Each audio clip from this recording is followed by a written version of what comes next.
కూటమి ప్రభుత్వం ఈరోజు అధికారంలోకి వచ్చాక ప్రజలకి మంచి చేయాలి, రాష్ట్రాన్ని అభివృద్ది వైపుకు నడిపించాలి, ప్రజలకి తాము మేనిఫెస్టోలో చెప్పిన ప్రతి ఒక్కటి అందజేయాలన్న చిత్తశుద్ది లేకుండా కేవలం రెడ్ బుక్ రాజ్యాంగం అంటూ రాజ్యాంగానికి విరుద్దంగా ఈరోజు వాళ్ళు తప్పుడు కేసులు పెట్టి వాళ్ళు చేస్తున్న హెరాస్మెంట్ చూస్తుంటే చాలా అసహ్యం వేస్తుంది.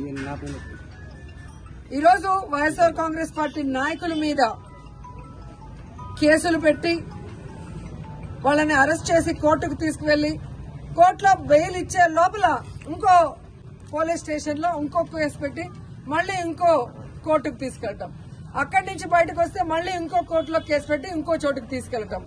ఇది మనం కళ్ళారా పోసాని కృష్ణమురళి కేసులోనే మనం చూస్తున్నాం. అలా చాలా మంది మీద కూడా జరుగుతున్న విషయాన్ని ప్రజలు తెలుసుకోవాలి. ఎందుకంటే సుప్రీంకోర్టు క్లియర్ గా మార్గదర్శకాలు ఇవ్వడం జరిగింది. ఒక మనిషిని అరెస్ట్ చేశాక ఒకవేళ ఆ మనిషి మీద వేరే వేరే పోలీస్ స్టేషన్ లో కేసులుంటే వాటన్నిటికీ పీటీ వారెంట్ ఇచ్చి ఒకే చోట విచారణ చేయాలని స్పష్టంగా ఉన్న వాంటెడ్ గా ఈరోజు జిల్లాలకి పోసాన కృష్ణమురళి గారిని వెహికల్లో తీసుకెళ్లి ఎలా హ్యూమిలేట్ చేస్తున్నారు, ఆయన ఆరోగ్య పరిస్థితి బాగాలేకపోయినా ఆయన ఏ విధంగా టార్చర్ పెడుతున్నారో మనం కళ్ళారా చూస్తున్నాం. అంటే సుప్రీంకోర్టు ఇచ్చిన మార్గదర్శకాలకు కూడా తిలోదకాలు ఇచ్చి ఈరోజు అధికార పార్టీ వాళ్ళు చెప్పినట్టుగా అధికారులు నడుచుకోవడం చాలా దురదృష్టకరం. ఈరోజు వాళ్ళకి నేను సూటిగా చెప్తున్నాను, అధికారులకి అధికార పార్టీ చెప్పిందని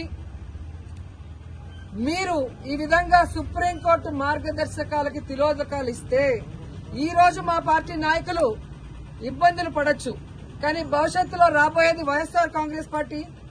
జగన్మోహన్ రెడ్డి గారు ముఖ్యమంత్రి అయిన తర్వాత నిబంధనలకు విరుద్దంగా పనిచేసిన అధికారులని, మా వాళ్ళని ఎక్కువ రోజులు జైల్లో పెట్టాలని తప్పుడు కేసులు పెట్టి అధికారులని మిస్యూజ్ చేస్తున్న కూటమి ప్రభుత్వ నాయకుల్ని ఎవరిని వదిలిపెట్టము, న్యాయబద్దంగా అందరినీ కూడా శిక్షిస్తామని కూడా వాళ్ళకి ఘంటాపదంగా చెప్తున్నాను.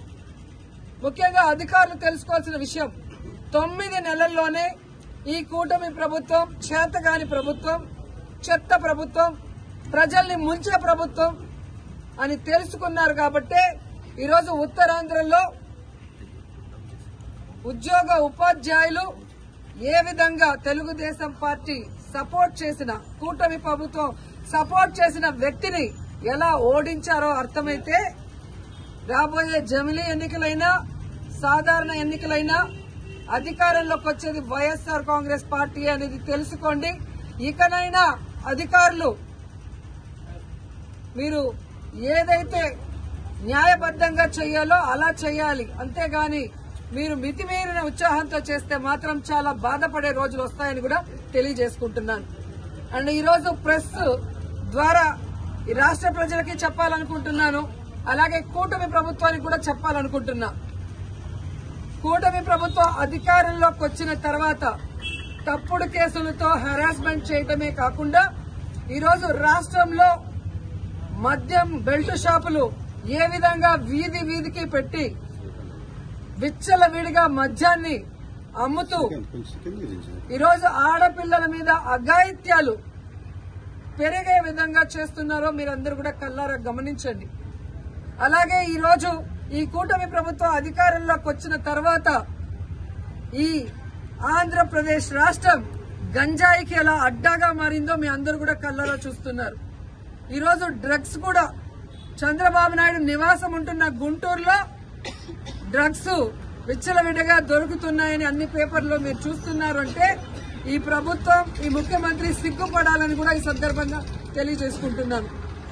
ముఖ్యంగా పుత్తూరులో ఎడ్యుకేషనల్ హబ్,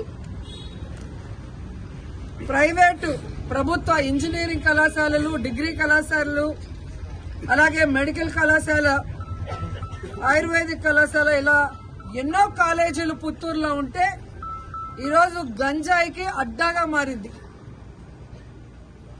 గతంలో కూడా తెలుగు యువత హరి అనే అబ్బాయి ఈ విధంగా విచ్చలవిడిగా గంజాయి అమ్ముతూ దొరికిన దాఖలాలు పుత్తూరులో మీకు కనిపించాయి.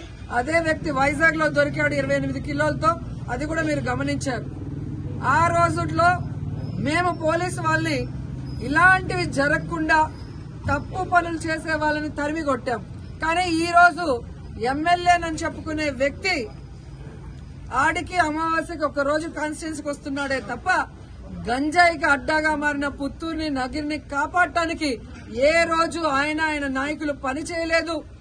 ఈరోజు ఎంతో నమ్మకంతో తల్లిదండ్రులు తమ పిల్లల్ని పుత్తూరు నగిరి కాలేజీలకు పంపిస్తే వాళ్ళు అక్కడ హాస్టల్లో ఉండి చదువుకుంటున్న వాళ్ళకి గంజాయి డ్రగ్స్ అందుబాటులో తీసుకొచ్చి ఆ పిల్లల జీవితాలు నాశనం చేస్తుంటే ఆ ఎమ్మెల్యే పట్టించుకోవట్లేదు, అధికారులు పట్టించుకోకపోవడం దురదృష్టకరం.